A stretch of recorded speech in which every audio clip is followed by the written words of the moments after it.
রূপদী কি বলবেন, মানে এটা অনেকে বলছেন যে ও তার মানে বিজেপি করার ইচ্ছা ছিল, তা আগেই বলতে পারতে।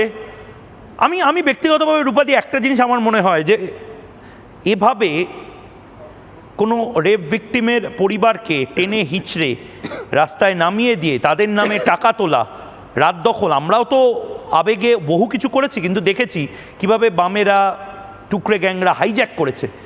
এখন অভয়ার মা বাবার যদি মনে হয় যে বিজেপি এলে বিচার দিতে পারবে এবং এই মুহূর্তে অভয়ার ক্ষেত্রে যা যা হয়েছে বামপন্থীরা সেটাকে ঘেঁটে দিয়েছে, এটা নিয়ে কেন এরকম ধরনের মশকরা বা এরকম ধরনের চিচিকার পড়ছে?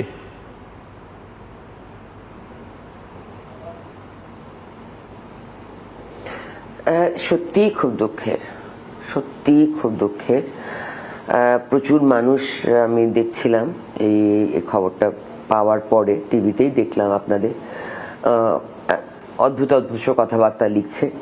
ওনার যন্ত্রণাটা, ওনার কষ্টটা, ওনার দুঃখটা, ওনার মেয়েকে হারানোর দুঃখ, একটা মেয়েকে বড় করা, তাকে এই জায়গায় নিয়ে যাওয়া, তারপর তাকে হারানোর দুঃখ, তারপর তার প্রতিনিয়ত এই যে যন্ত্রণাটা, যে আরও যারা নারীরা বারবার বারবার অসুরক্ষিত পশ্চিমবঙ্গে, সেটা বারবার প্রমাণিত হচ্ছে। অভয়ার পরও আরো অনেকগুলো ঘটনা হয়েছে।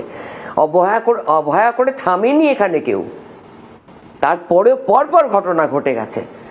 তো এই যন্ত্রণাটা, মায়ের যন্ত্রণা থেকে দেখা উচিত উনি যে কোনো দলেই যদি লড়তে চাইতেন, যেতে চাইতেন, আমি স্বাগত জানাতাম।